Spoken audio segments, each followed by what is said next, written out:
Africa Radio utaendelea kupata updates zaidi kuhusu utaratibu tunaliendeaje ili jambo, kwa pamoja tunafaidika vipi. Endelea kutusikiliza, endelea kutufuatilia kwenye mitandao mbalimbali ya kijamii. Sawa, ni time ya kibiashara zaidi. Tunzetu kwenye kibiashara zaidi na John Lawrence Lupokela. Super Breakfast. Kibiashara zaidi.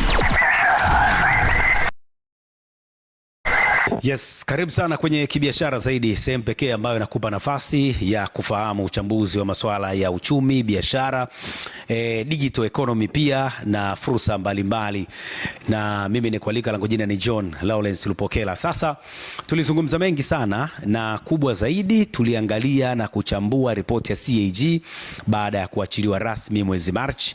Tukawa tunagusa baadhi ya maeneo, ukashuhudia kuhusiana na shirika yale na uchambuzi kutoka kwa wachumi, lakini pia tukazungumza kuhusiana na swala zima la miundombinu, lakini pia mapato na vitu kama hivyo. Sasa leo hii ni mwendelezo tu katika uchambuzi wa ripoti ya CAG ambayo kimsingi ina maeneo mengi sana ya kuyachambua. Tunaweza kuchukua moja baada nyingine ili kuweza kuelewana vizuri zaidi.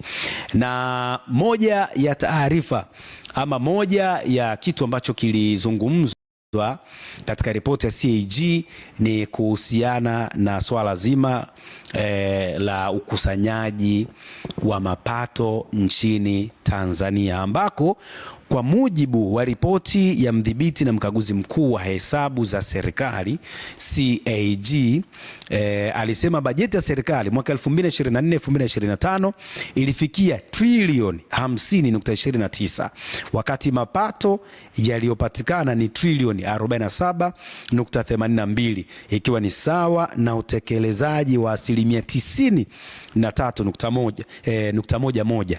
Sawa bwana, mapato ya ndani yaliendelea kuwa chanzo kikuu cha kufikia 99.41, wakati hiyo imefikiwa 99.41 ya malengo, huku TRA sasa ikitajwa na mchango mkubwa kama mchangiaji mkuu wa malengo hayo, ikionyesha kazi nzuri ya ukusanyaji ambapo ilivuka lengo. Kwa hiyo walionekana kwa namna hiyo, na hapa nilikuwa ninasikiliza ile sauti kama hivi ambavyo unaisikiliza. Hiyo ni kwa uchache tu kile ambacho alikuwa anakizungumza mdhibiti na mkaguzi mkuu wa hesabu za serikali Bwana Charles Kichere wakati wa wasilisho lake. Kibiashara zaidi. Sasa tumemwalika hapa mchumi ambaye ni mwalimu Gaston Hilary Mtweve. Yeye amekuwa akiandika vitabu vya masuala ya uchumi, lakini pia amekuwa akichambua masuala hayo. Tukamwalika hapa leo hii kwenye kibiashara zaidi, tupige naye story, tuangalie swala hili na sio kuchambua moja kwa moja ripoti ya CAG, lakini kwa kile ambacho kimewasilishwa katika ripoti hiyo kwenye upande wa ukusanywaji wa mapato, na sisi twende tukapate nafasi ya kudadavua ripoti ya CAG, ukusanyaji mzuri wa mapato, pengine kuna athari chanya na hasi kwa namna gani, na linatoa tathmini gani kwa uchumi wa Tanzania. Ukusanyaji, ripoti ya CAG, ukusanyaji mzuri wa fedha ama wa mapato kunatoa picha gani kwa uchumi wa taifa letu. Karibu sana Mr. Gaston Hilary Mtweve. Mimi ninayo furaha kuwa nawe leo hii kwa sababu ni rafiki yangu wa muda mrefu na tujakutana muda mrefu, lakini leo tumekualika tupate uchambuzi wako. Karibu sana. Asante. Umeandika vitabu vya uchumi bila shaka. Yep.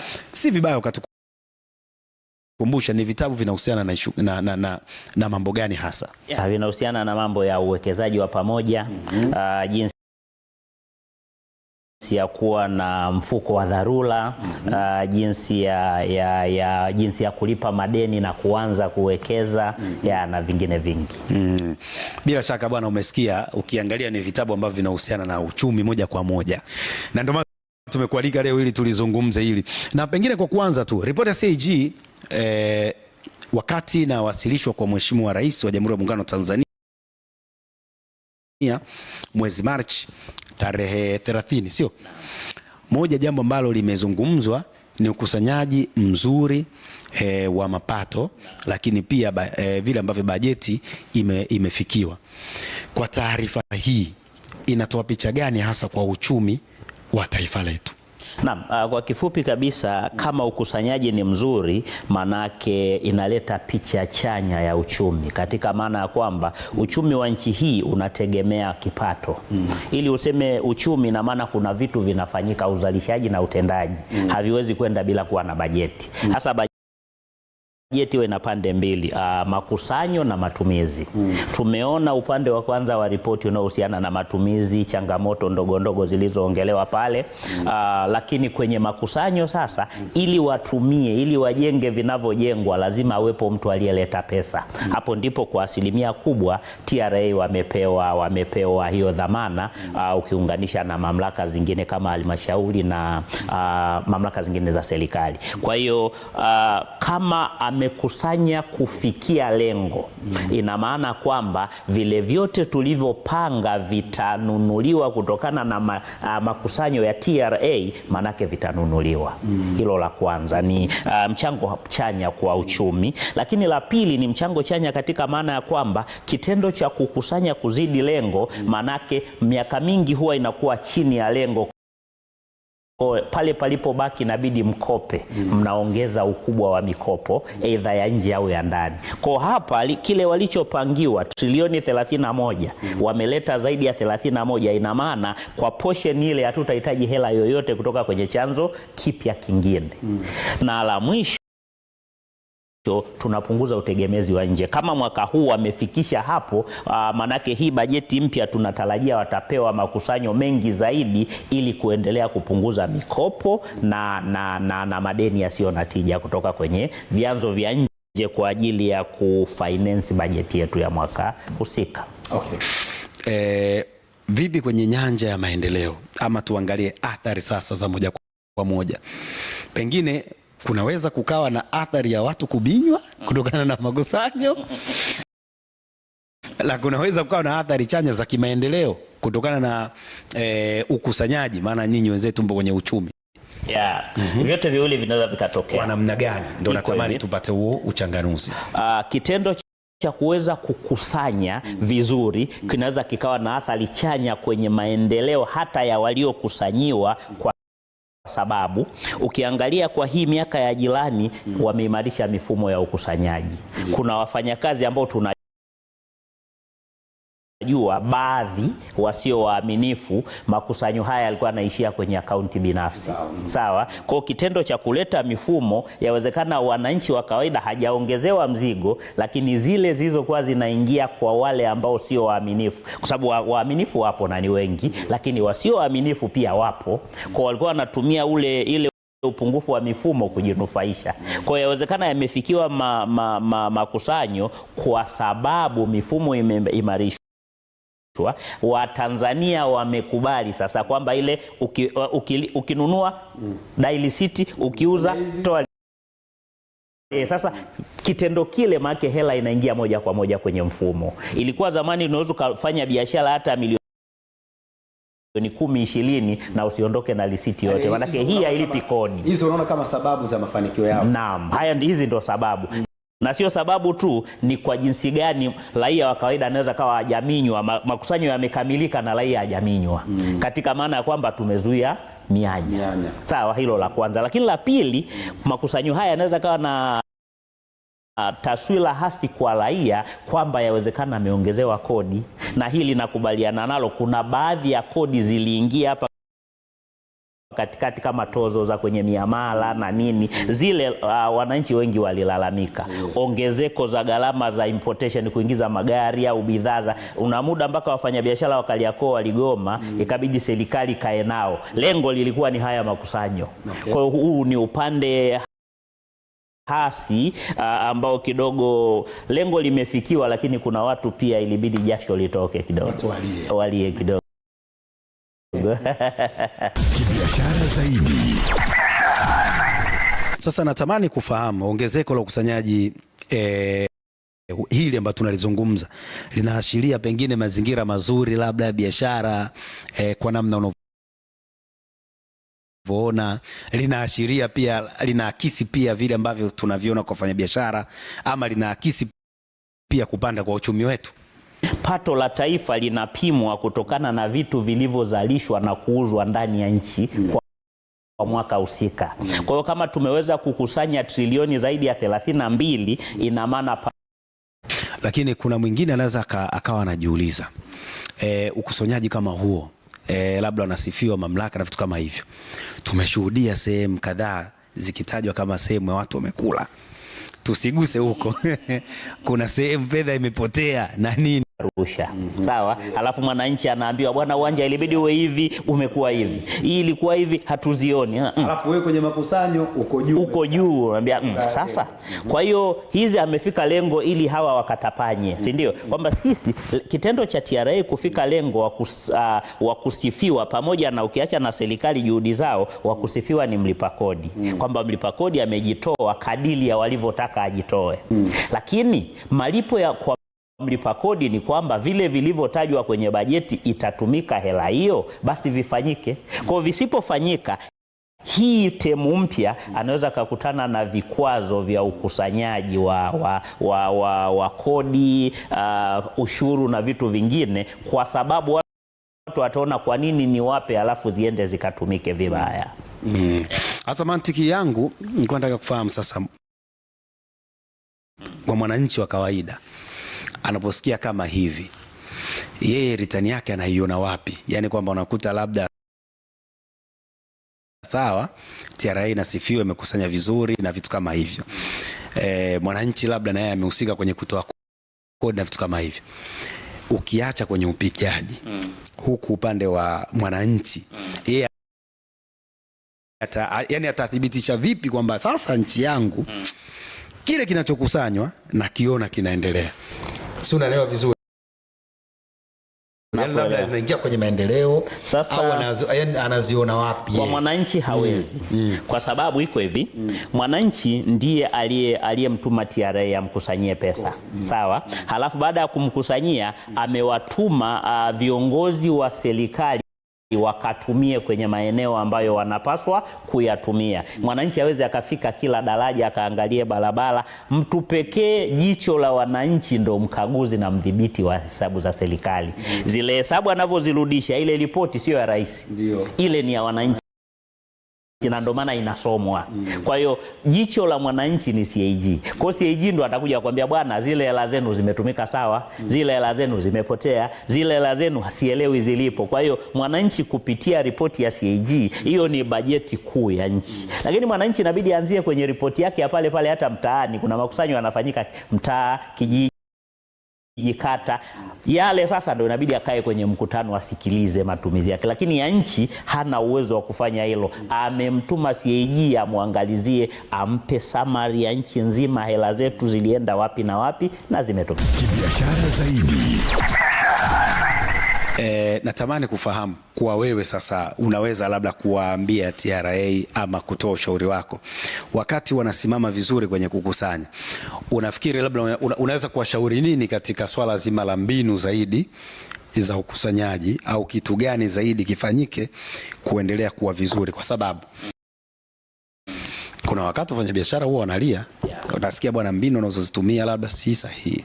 Kwa mfano tumeona katika ripoti CAG ametaja moja ya kitu kwamba wakati mwingine ukadiriaji huwa uendi vile ambavyo inatakiwa, kapelekea wakati mwingine wafanya biashara kulia. Lakini tuliona hata tume kiundwa kwa ajili ya kufuatilia masuala hayo ya sheria hizi za kodi na vitu kama hivyo. Unafikiri kwa mtazamo wako nini ambacho kinatakiwa kiwekwe vizuri zaidi ili kuiona hii flow ambayo tunaiona sasa hivi? Sasa cha kufanya, ile tume imefanya kazi kubwa sana. Sijajua kama Mheshimiwa Rais atayapitisha yale. Moja ambayo mimi nimeipenda, wameongelea vitu vitatu. Wamesema cashless, faceless, paperless. Yani tusionane uso kwa uso, mimi TRA na mlipa kodi, sawa? Tusilipane keshi, asipokee mtu hela mkononi, na tusitumie karatasi lolote. Umenielewa? Kwa kufanya tusipoonana, manake ile rushwa upati. Sijui kama unanielewa. Vile vile tusipoonana, maana yake yale magari mnayokuja nayo, gharama za wale watu wa TRA, mamlaka kwenda eneo fulani kuja kudai, zile gharama zote zimeondoka. Sawa? Kwa hiyo hatuonani, maana yake hamna rushwa, hamna gharama, hamna karatasi na hamna hela. Tusipolipana hii kwamba hela hii hapa nimelipa nani, maana yake haiwezi kapotea. Maana yake hela inalipwa kwenye mfumo, yeye anakadiriwa kupitia kompyuta, hatuonani. Nafikiri wakianzia hiki, makusanyo yataongezeka sana, kwa sababu bado tunasema viongozi wetu au watumishi wetu wa umma wote sio malaika. Wapo bado ambao wanajitahidi kuangalia popote kwenye mpenyo wapite napo. Kwenye biashara, unafikiri tunahitaji elimu ya namna gani ili kuwachochea wafanyabiashara kuingia huku zaidi, hasa kizingatiwa kutoka kwenye ripoti ya CAG na ukiunganisha na kamati kile ambacho kilizungumzwa kabla ya ripoti? Tunahitaji elimu ya namna gani kuhusiana na ishu hizi za makusanyo ili wafanyabiashara kuwachochea zaidi? Eneo kubwa la kuwekeza sio elimu kuhusiana na makusanyo. Eneo kubwa la kuwekeza ni kuwajibika kwa makusanyo ya nyuma yaliyokusanywa. Mfanyabiashara akishaona kilichokusanywa kimetenda kazi, hutumia elimu kubwa kumwelimisha akusanye na leo.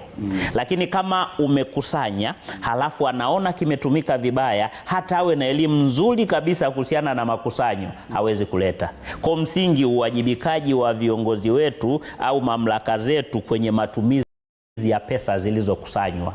Unavyokuja kuomba hela ya pili, mwambie kwanza ya kwanza nimefanyia nini, ndo kama anavyosema CAG. Kwa kupitia ile, hata awe na elimu ya kutosha kuhusu kodi, lakini anaona hela imetumika vibaya, hawezi yani kodi hiyo utamkamata, kwa sababu hana jinsi. Akipata sehemu ya mpenyo wa kukimbia, hatatoa, hatalipa. Safi sana. Upo upande huu. Hilo mimi nimelichukua kwamba bwana, sikiliza. Wakati mwingine tusiwekeze sana kwenye elimu. Tunaweza tukafanya elimu kwa vitendo. Kwa maana gani? Kuwaonyesha kile ambacho kwenye makusanyo yaliyopita kimefanya kitu gani, na mtu mwenyewe anatoa. Hiyo shika. Hiyo shika. Hiyo mimi nimeichukua. Huko kwenye masuala haya, natamani nipate teke yako hasa kwa namna unavyotazama Tanzania na hivi tunavyokwenda na kusanyo na nini. Hatunyoshi kidole, lakini unaamini ama unaona kabisa kwamba Tanzania ipo kwenye, wanasema, mtindo sahihi au mwenendo mzuri wa ukusanyaji wa kodi dhidi ya wafanyabiashara? Yani serikali yetu inachokifanya ni kuongeza idadi ya ndoo kumkamua ng'ombe yule yule. Yani anahitaji maziwa mengi, badala ya kuleta ng'ombe mwingine wakamliwe kidogo kidogo, anaongeza ndoo nyingine kumkamua yule yule aliyekuwa anamkamua. Kila chanzo cha kodi kinavyokuja kuanzishwa, kinaanzishwa kwenye bidhaa ambayo tayari ina kodi. Sawa? Bidhaa nyingi ambazo hazina kodi, serikali yetu bado imeshindwa kujenga mazingira ya kuzishika. Ndakupa mfano, kuna mtu anamiliki ng'ombe zaidi ya milioni, ng'ombe 500,000, zinalipa nini? Kuna mtu analima bustani, anaweza katoa zaidi ya 1,000,000 mboga kwa siku. Yani akisupply kwenye mahoteli ana milioni, hajakatwa hata 100 yule. Sawa? Haya ni maeneo ambayo mamalishe hawakati popote. Shida ni kwamba serikali, yani hawa watu hawajajengewa mazingira kusema bila serikali biashara yangu haiendi. Serikali ikijenga mazingira hayo, tayari mtu atajileta, atatoa kodi. Mwisho wa siku tutakamuliwa kidogo kidogo na hela itatosha. Kibiashara zaidi. Basi hapo tukiwa tunaelekea kuhitimisha, tuanzie hapo ambako unasema kuwa na mifumo rafiki zaidi kwa kuwafikia wafanyabiashara wote. Unafikiri mifumo gani mingine ama sera gani ama kitu gani kikiboreshwa zaidi kinaweza tusaidia sasa tuwapate wafanyabiashara, lakini pia tuongeze zaidi kwa hichi ambacho sasa hivi tunakipata. Cha kwanza unaweza kadiri, kwa mfano nimeongelea wafugaji. Wafugaji wana mabilioni yanatembea humo maporini. Ukijenga mfumo wa kwamba serikali ndo atakuwa soko la kwanza la bidhaa yao, mtu atajirejista, anafanya biashara na wewe, kwamba ng'ombe wako watanunuliwa, watapelekwa Vingunguti, tutawasafirisha kwenda Komoro sisi. Yani wewe fuga tu, tuachie sisi, wewe njoo tuachie, atalipa kodi huyo. Lakini sio ahangaike mwenyewe, alishe mwenyewe, afu baadaye wewe unataka, ndio maana hataki kukulipa. Huyu mama lishe mwambie wewe fanya unavyofanya, mifumo yote tuachie sisi, wateja wako utawapata aina gani, utatumia eneo gani, mwambie barabarani acheni eneo lenu hili hapa tumewajengea vizimba hivi, lisheni watu wenu. Yani unaweka kwenye eneo lenye watu na eneo umeshajenga wakaya, anashindwaje kulipa kodi? Kwa unawapa mazingira. Wao wanasema hivi, nyuki haumkimbii, tengeneza maua, utakuja kumkuta anakuja kuchukua maua kutengeneza asali. Kwa utamkuta hapa. Kwa watengenezewa wafanyabiashara maua ili waje wachukue. Lakini usipoweka miundombinu, anakujaje kwako? Anajua nikienda kwa yule anachohitaji kodi tu, mimi anipi kitu, lakini anataka kuchukua. Kuna sehemu nyingine wanasema ukisikia milio kwenye nyumba fulani unaweza kusema pale kuna msiba. Saa nyingine hata unaweza usiende. Ukisikia vigeregere vya kutosha unajua pale kuna shughuli. Ngoja nene nikapate cha mtume. Ukusanyaji mzuri wa kodi kwa wawekezaji ambao wanatutazama, au wawekezaji wa nje ya nchi, yani nje ya mipaka yetu, au kwa wawekezaji sasa moja kwa moja general, hii inaweza kuwa sehemu nzuri ya kuwavutia au kuwapoteza? Inategemeana na tunakusanya kiasi gani kwenye sekta anayotaka kuja. Kwa sababu nimeuliza hivi, nimekupa mfano wa kilio na nani, kwa sababu kuna sehemu wanasema ukiona inakusanywa mimi, kuna watu wanaumia, wanatoa iko hivi. Sasa hebu tuambieni hiyo zetu wa uchumi. Shida sio kiasi kilichokusanywa. Shida unakusanya ngapi? Nataka nije niwekeze kwenye madini. Nikiwekeza Tanzania na nikiwekeza Afrika Kusini, nalipa kodi shingapi? Kama Tanzania 20,000, Afrika Kusini 10,000, nitaenda Afrika Kusini. Kwa bila kujali makusanyo ya TRA yamefika au hayajafika, tunalinganisha nikienda kwingine kwa uwekezaji huu nitalipa ngapi? Au nikishamaliza biashara zangu mwisho wa mwaka nimepata faida, je, nchi ile ruhusu mimi nitoe hela yangu kurudisha nyumbani? Inaitwa repatriated income. Unaruhusu, yani bwana Lupo, ukienda Zambia ukafanya biashara Zambia, faida yako kuileta Tanzania tunasema ni repatriated income. Unachukua hela ulikokuwa nchi za watu unarudisha nyumbani. Nchi yako inaruhusu? Kwa mfano Tanzania tunaruhusu, lakini kuna kodi ya 10%. Yani umeshalipa kodi zako zote, lakini ile faida ukitaka kupeleka kwenu 10% tena inabidi. Kwa kama faida yako ni laki, kampuni inakatwa 30%. Kwa hiyo 30 tunachukua. Ile iliyobaki si unataka iende kwenu labda Zambia, wewe kwenu Zambia, ile 70 yake tena tunabaki na. Sasa huyu mtu anapima 40 walishachukua, tena 10 nyingine wanatoa kwenye faida ambayo walishakata. Hebu nione nchi nyingine hawa repatriation labda ni 0.